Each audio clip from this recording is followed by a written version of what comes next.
Good morning, everybody. Welcome, Brookfield Zoo fans. Welcome to Bringing the Zoo live to you today. First of all, I have to say I'm just so excited to do this, and you want to know why? Because every day after I go home from work and I watch these from the day before because I think they're really interesting, and I miss seeing the rest of the zoo animals just as much as you do. So I'm so excited that I today get to bring the orangutans to you. My name is Sheila. I'm one of the animal care specialists here in Tropic World, Asia. And just before I bring the orangutans out, I wanted to give you a couple secrets of zookeeping, and I'm going to show you up close a couple of the enrichment items that I put out here for the orangutans today, and then I'm going to bring the orangutans out and let you guys watch them use this. So the first thing that I'm holding in my hand, we call this a juicer, and like orangutans in the wild like to take leaves and sop up water with that.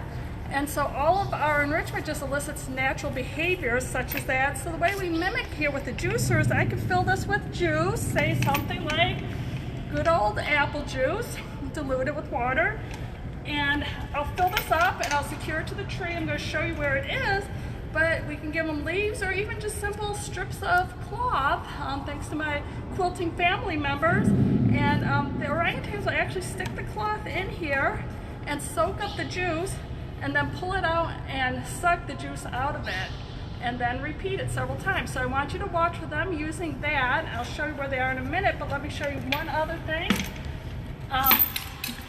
Do you know that orangutans can use tools? We'll talk a little bit about tool use, but this is the tool I used this morning. And welcome to the tropics. We're about to hit a thunderstorm here, but we'll be okay. I took some peanut butter and I smeared it using this tool really high up on the walls, and I don't know if you can see the exhibit, Lynette. Can you see where I put it?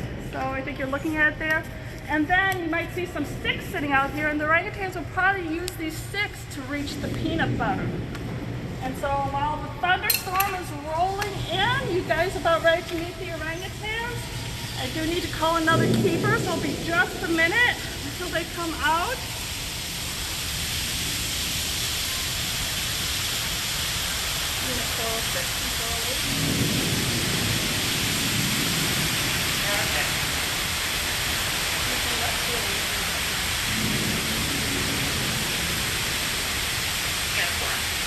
Okay, so everybody watching the orangutans, you're getting a special sneak peek of the orangutans shifting out on exhibit. You can count them down. Ready? 1, 2. Are you all counting with me? And let's start again. You ready?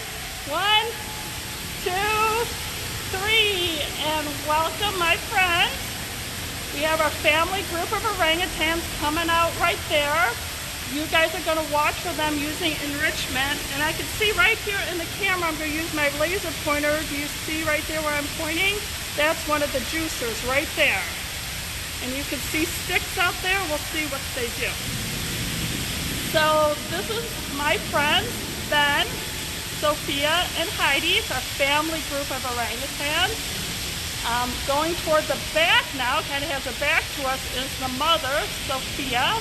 She is 39 years old right now, and she's the mother of the little one that we have out here. And she's going to demonstrate for us, I think, almost immediately using her tools, or I could say using her brain also. Because you notice the first thing she does is like, well, why bother using a stick when I can stand really tall and reach it with my hands? But there you can see the peanut butter on the walls, and she's scraping it off. And in the front left corner of your screen there is Heidi. Heidi is Sophie's daughter. Now I want you guys all to look at Heidi for a moment. I want you all at home to guess, how old do you think Heidi is? I'm going to give you a minute so everybody can make a guess. And if you're in your small family groups, maybe everybody make a guess and we'll see who is the closest. So do you all have your guesses? Heidi is 3 years old, almost 3.5 now. Orangutans grow very slowly, and a lot of people think that she's a lot younger than she actually is, but this is normal size for a 3-year-old orangutan. She actually weighs 25 pounds now. And she's using her juicer. Unfortunately, she's sitting right in front of it at the moment, so, but we'll probably see around her. We want to flip over and see Ben quickly. The father of the group is Ben. Ben is 41 years old, and he is a male Bornean orangutan. He's actually the second oldest male Bornean orangutan in United States professional care. And there's another juicer right in front of Ben. He's blocking it with his arm at the moment, but hopefully you are going to get to see him using it also. I have a question about the rain that we just saw going on over by the gibbons. Does it rain on the orangutans? It does not rain on the orangutans. It rains on most of the animals here except our ape species. They build nests from straw, and it really wouldn't be good for it to get rained on every single day. So the orangutans do not get rained on. The gibbons have spaces where they can go where it's dry, and they can get away from the rain, and then they come back out when it doesn't.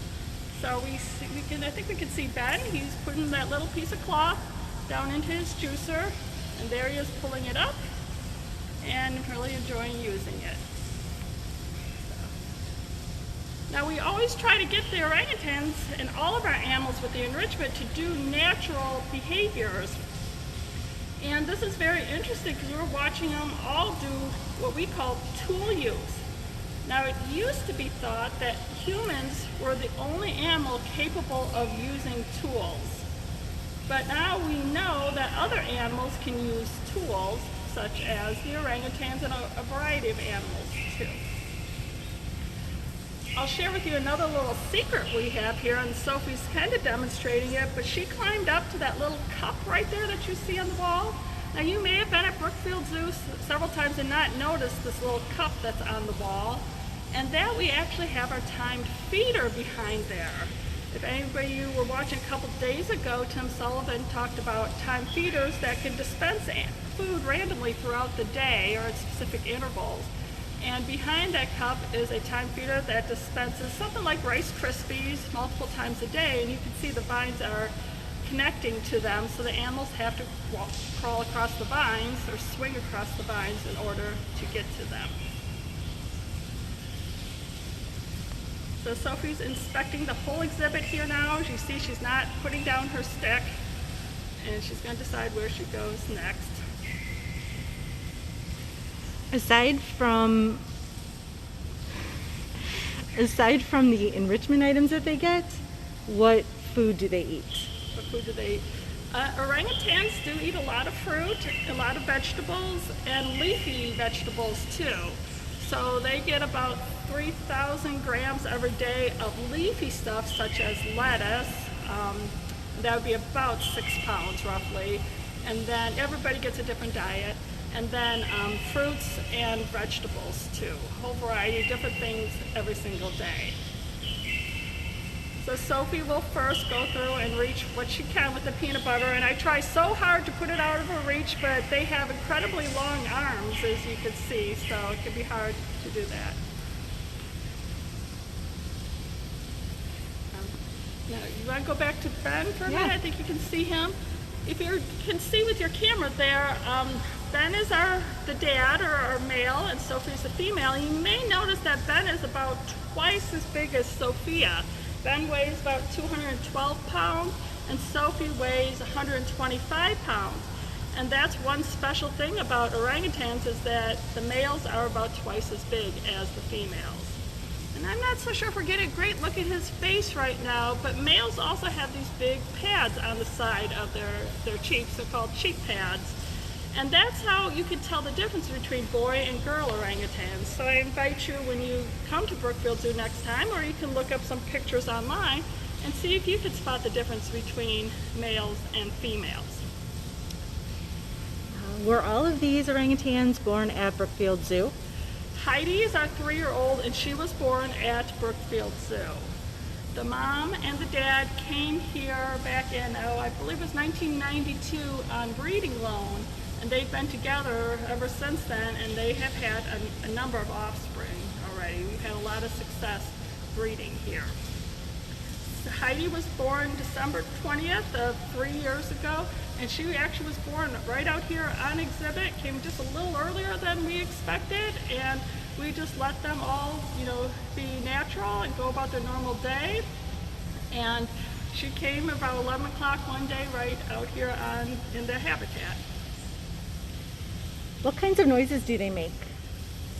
The males make a really, really cool call, which they don't do real often, but it's a very low-pitched grumbling sound. And it can be heard for long distances.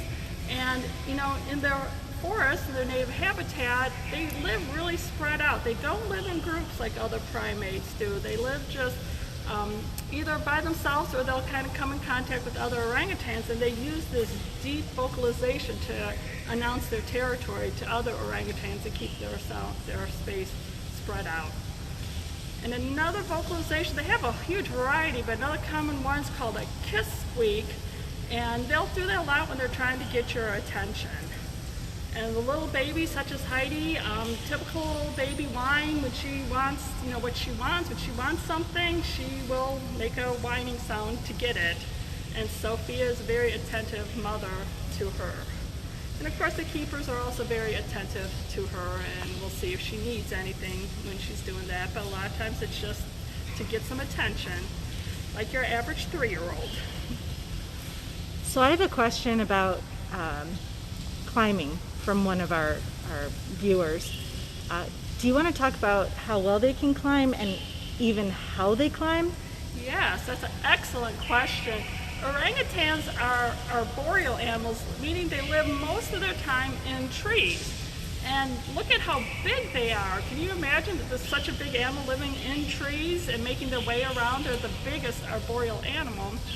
And they do that by moving very slowly. And also they will, Sophie's kind of demonstrating for us there, they will always keep their weight distributed among several different branches, because if they hang on to one branch only, it might break.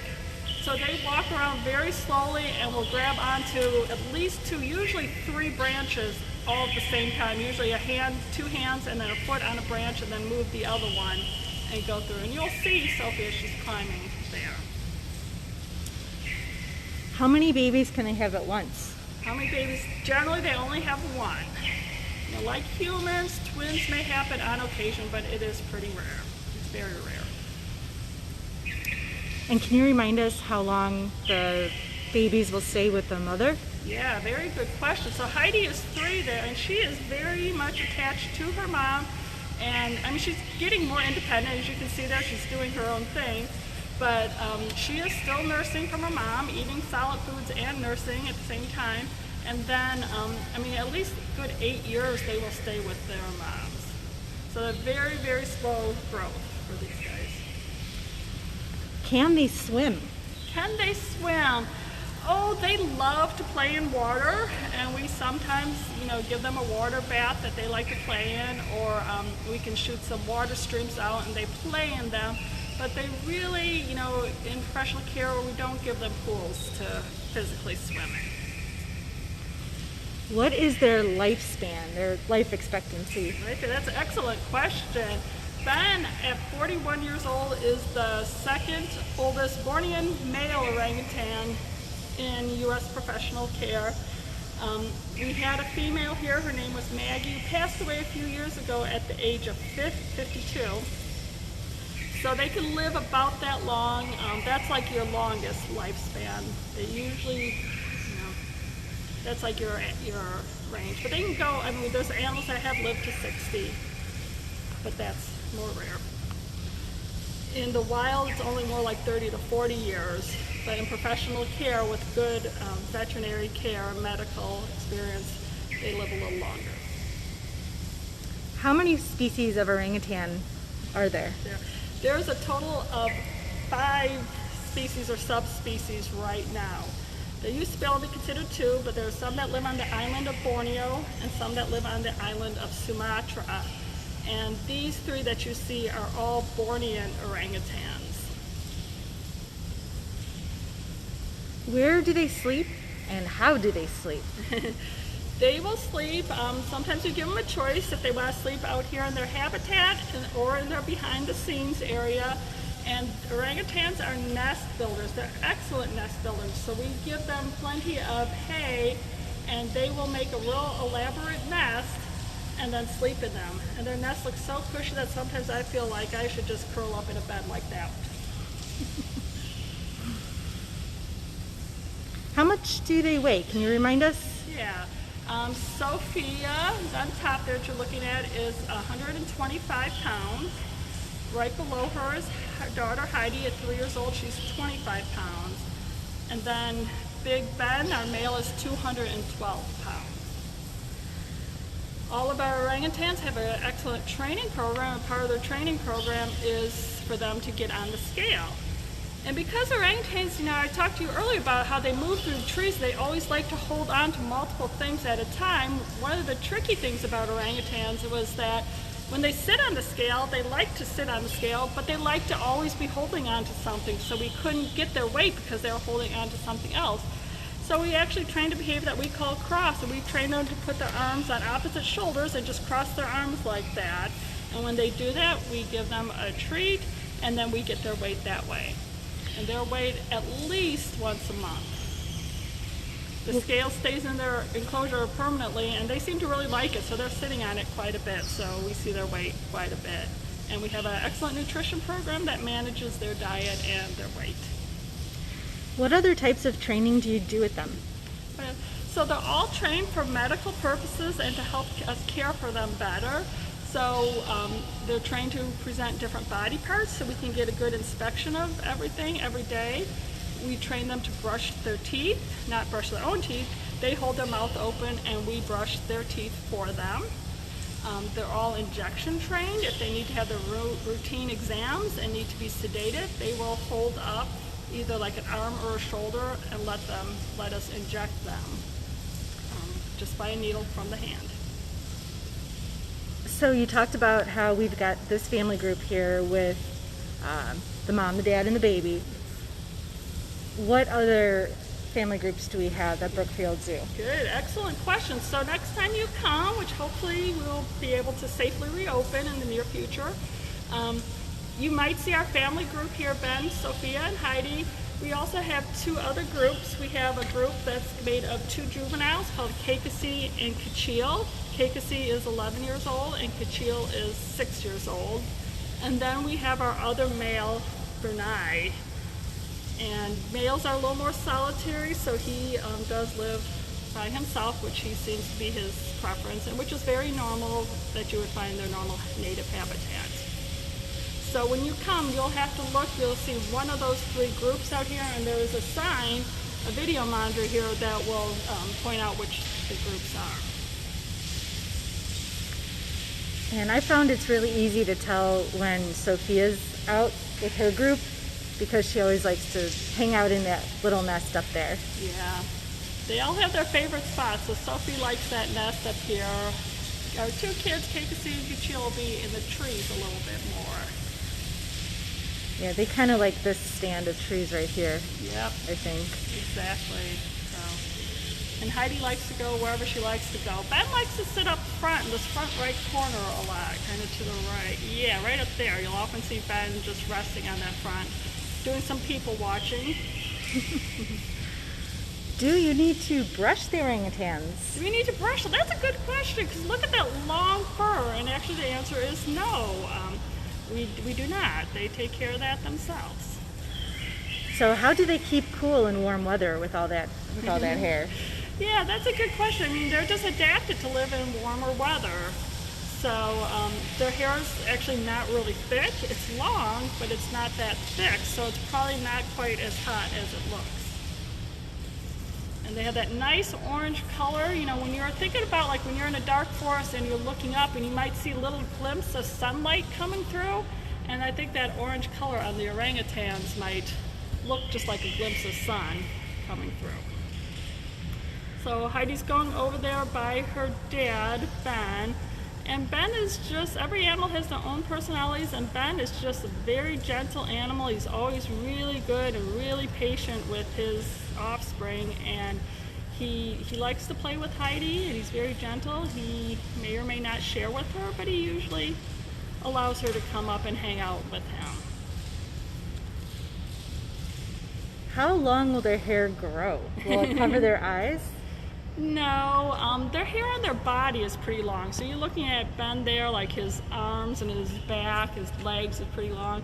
But their face just has little short hairs up on their head. And on top of their head is short hairs, and their faces actually doesn't have much hair at all. They have eyelashes just like us, and some animals have really long eyelashes. They're really beautiful, and some are shorter, just kind of like humans. What would you say their favorite treat is? Ooh, their favorite treat. That's a good question. They like the fruits a lot. They like bananas. They like grapes. Another fruit, vegetable that we've recently started giving them is jicama. And I was surprised that they do seem to really like that one a lot. They like snap peas. We give them papaya and mango. And an interesting one is we got some jackfruit a couple years ago, which is an Asian fruit.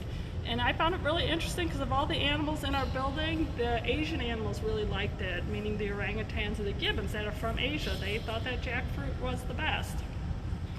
And some of the other animals from South America and Africa didn't like it quite as much.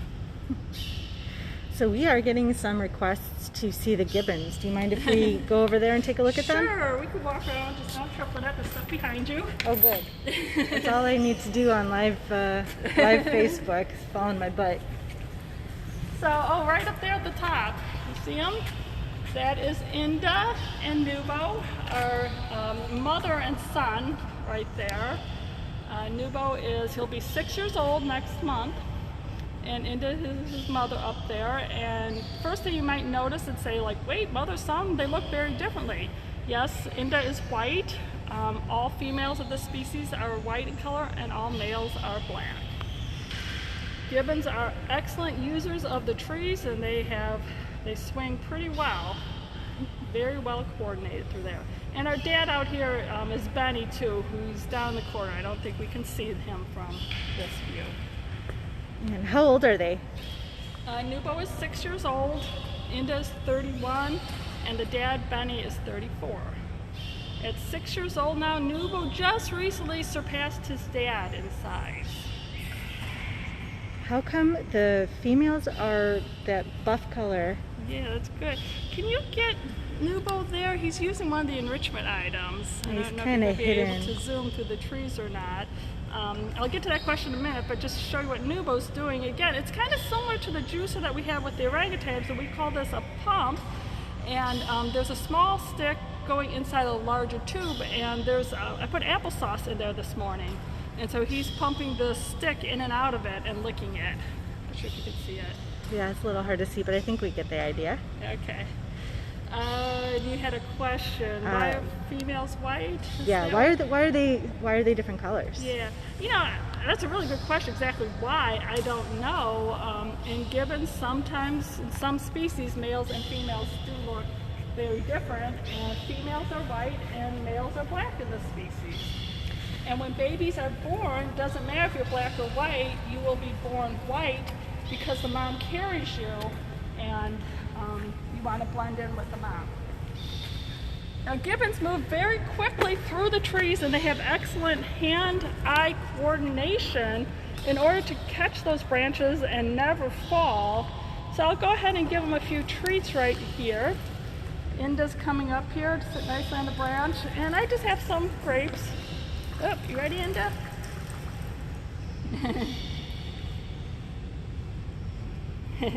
There. Can you see? She caught it. And this is not something we've trained them to do, trained them to catch things, but they just have such good hand-eye coordination that when we throw treats, they'll often just catch them in midair. We recently added a new time feeder to the exhibit here, which is a little bit hidden from view. But again, I want to thank Matthew and Sarah, our enrichment techs, for installing all this neat enrichment that you're getting to see today. But when the chow comes out of the time feeder from the wall, I've seen Inda just catch it in the middle of the air instead of waiting for it to spread around the ground. You ready? So do you want to talk about their singing in the mornings just a little bit? Excellent, yeah. So gibbons, we talked a little bit about the orangutans having that deep vocalization that they kind of announce their territory with. And gibbons actually are the best at announcing their territory. And their long call, it is so loud. If you're ever here, you will be holding your ears. Many people just love to sit and listen to it. And the males have one part that they sing, and the females have another part that they sing. It's a duet. They both sing together, and it is pretty deafening. And even if you're not in Tropic World and you're outside the building, you will hear them too. How far can they swing or leap? Ooh, good. There's numbers there. People actually do have them measured, and they're not big jumpers but with their legs, but they can certainly swing quite a distance. And I've seen them from the trees swing, and it looks like they're just swinging into nowhere, but there's a vine over there that they're reaching all the way to, and they just do it so easily. And I don't know if you can pan up and see, we have the Orangutan Peninsula is up there, and then you see the trees for the Asia mainland, and gibbons can swing that distance to go back and forth between the two habitats. We had one gibbon in the past that did it all the time because it was just his favorite thing to do, and these 3 gibbons they choose not to do it. Can you remind us where all of the animals here in Tropic World Asia live in the wild? I mean, yes, they live in Asia. There's an easy Can you answer, specifically tell us where? So gibbons are from Southeast Asia, more like Vietnam and Laos area, the white-cheeked gibbons there. They used to range up into southern China, but haven't been seen in China for a while, this particular species of gibbons. And then the orangutans live on the islands of either Borneo or Sumatra. They're all rainforest animals, and they all live in the trees. And can you tell us the difference between apes and monkeys? Ooh. Because all these animals are apes. These are all apes, and look at their rear ends is what I was going to say, because the easiest way to tell a monkey from an ape is that apes do not have a tail, and monkeys do. Usually apes are bigger, but they don't have to be. So our gibbons, they're sometimes called the small ape, but they are an ape. And it seems like there are a lot of different species of gibbon. Do you know how many there are? Oh, at last count, there's probably around 13. They keep kind of discovering more, so they're divided into 4 different groups of gibbons, and each group has several species. And how many gibbons do we have at Brookfield Zoo right now? We currently have 3, Mom, Dad, and their 1 offspring. 6-year-old offspring. He'll be 6 on June 9th is his birthday. Oh, there's Benny. Yes, and the dad is up at the top way of the up tree. So where do they sleep? Where do they sleep? The gibbons will usually sleep in their holding area. When they're on the exhibit, though, they will take naps just in the little nooks of trees is where they like to sleep. So you can kind of see the V's at the corner. Do they ever spend time on the ground? Not very much. They will occasionally go down there. If I throw treats down there, they would run down and get it, but they really prefer the trees. And when they walk on the ground, I could throw a couple treats, see if Inda will demonstrate. They actually can walk bipedally. That's new, Bo. She's like, what? Are you going around? There you go. Let's see how she does. Okay. So yeah, she's using her hands. Sometimes she'll walk, she'll hold her hands up in the air. Sometimes she'll walk on her 2 feet. That's something gibbons can do. She will even do that on the vines. It's kind of like a tightrope walker. There she goes. The gibbon walk. Let's see. Why are they so good at swinging from tree to tree? Well, I guess a lot of practice is one thing, and they're just naturally adapted for it. Their shoulder joints are different than ours, and it's funny how you'll see them holding their arms in different positions, and they can reach their arms just much more. We could swing our arms in almost a circle. I mean, they can swing it in more than a circle. So their arms are really adapted, and their hands too have long fingers, and their hand in general is really long, so they can swing through the trees with ease. Long arms. And I said, lots of practice. That's what they do all day long. Now, I used to be a gymnast, and I would train for years and years to be able to do some of the stuff that they just do every day, there's nothing to it.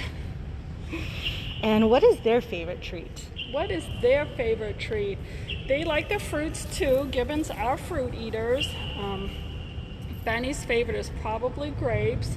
Nubo likes his bananas a lot, strawberries, blueberries. I mentioned the jicama earlier because that's just a new type of veggie that we started offering them occasionally, and they like that one a lot too. Well, thank you guys. I'm glad you all enjoyed this. I'm glad you got to see orangutans and gibbons, and I hope you enjoyed this Bring the Zoo to You as much as I enjoyed bringing it to you. And have a great day, and we'll see you again for more of these.